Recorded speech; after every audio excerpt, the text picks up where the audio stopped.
In Oklahoma, a suspected tornado hit the vehicle of a mother and daughter, and they were tragically killed. Now, this is a look at new video of that storm in Oklahoma, showing lightning and a large funnel-shaped cloud in Major County on Thursday. Fairview Emergency Management captured this footage as the National Weather Service issued tornado warnings for 7 different counties. I know that they had been on cellular phone with one of their family members and had lost connection. We believe that the vehicle was hit directly with a tornado.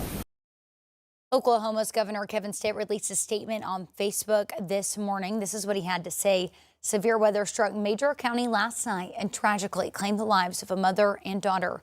I'm praying for the family as they grieve this tragic loss, as well as all those impacted by the storms.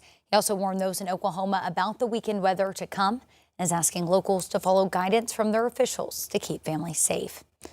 Well, now to the latest in the Middle East. With fighting on the ground in Iran and the Middle East intensifying, questions remain about how and when the campaign will end and who will lead the Persian nation in the future. Natalie Brand has the details from the White House. Israel stepped up strikes overnight on Iranian-backed Hezbollah targets in Beirut, while at the same time hitting Iranian regime infrastructure in Tehran. The United States military, together with the wonderful Israeli partners, continues to totally demolish the enemy far ahead of schedule. Iran's president has confirmed other countries have tried to begin mediation efforts.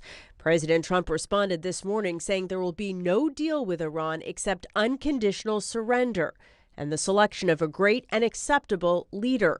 The president, in phone interviews with news organizations, says he wants the regime's leadership structure fully removed. He's also urged Iranian diplomats from around the world to help. The United States will ensure that whoever leads the country next, Iran will not threaten America or its neighbors, Israel, anybody.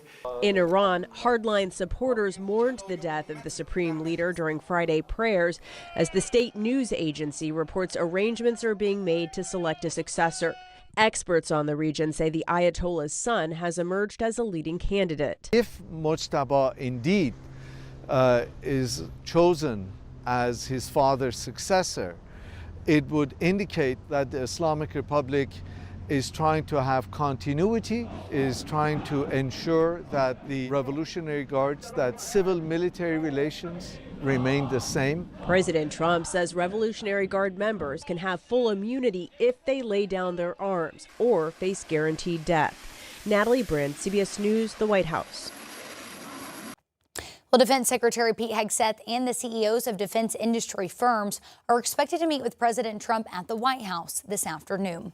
One Arkansas man is among those unable to get back to the States. He says that he was on vacation and now he's stranded in Qatar. He added that he can hear the missiles fire past his hotel as he's reminded to shelter in place. I was sitting in the window back there on 28th. I come in because I worked the night shift, come in, checked in, and laid down and tried to get a little bit of sleep, and wasn't any sleeping. So I got up and sat with my computer in the window, and each interception, I could feel the window shaking and hear the loud boom. The man says that he's been put on a wait list with no real timeline for his return home to America.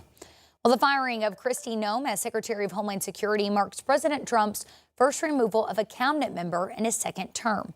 It comes after months of controversy came to a head this week at a Senate hearing. Members of both parties slammed the former South Dakota governor for multiple things, from immigration enforcement tactics to a $200 million ad campaign.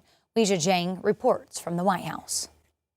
The 8th Homeland Security Secretary, Kristi Noem. Kristi Noem was introduced on stage in Nashville as Homeland Security Secretary, just over 20 minutes after President Trump named Noem Special Envoy for the Shield of Americas, a new coalition of Latin American countries. Noem made remarks without addressing the news. We will need brave men and women who step up and serve. But later on social media, Noem thanked Trump for her new position. An administration source tells CBS News replacing her was based on the culmination of her many unfortunate leadership failures, including the fallout after Noem falsely claimed 2 Americans killed by immigration officers in Minnesota both had committed acts of domestic terrorism. And this ad campaign featuring Noem. If you are considering entering America illegally, don't even think about it. That cost $220 million. This week, Noem was grilled about it during a hearing on Capitol Hill. Correct. They worked with OMB. Yes. He did. Yes. In an interview with Reuters, Trump said, "I never knew anything about it." The president, when he called me Tuesday night, the night of the hearing, when he was mad as a murder hornet. Trump has nominated his close ally, Senator Markwayne Mullin, a former Oklahoma rancher and undefeated mixed martial arts fighter, to be the new Homeland Security Secretary. I am super excited about this opportunity. It came at not a complete surprise, but it came at a little bit of surprise for us.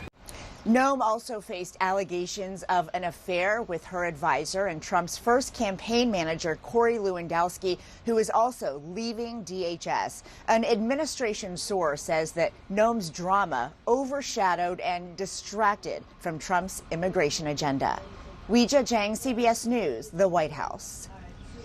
Now, if Markwayne Mullin is confirmed by Congress for the position, the next question is, how will Oklahoma replace him? Well, the state passed a law back in 2021 allowing the governor to temporarily appoint a person to fill a vacant Senate seat. To be eligible, the person must be a registered Republican, since the law says that the appointee must match the previous senator's party. The appointee also cannot run in a future special election for the position. If Stitt does not fill the vacancy, it will move to the voters at the next scheduled general election in November.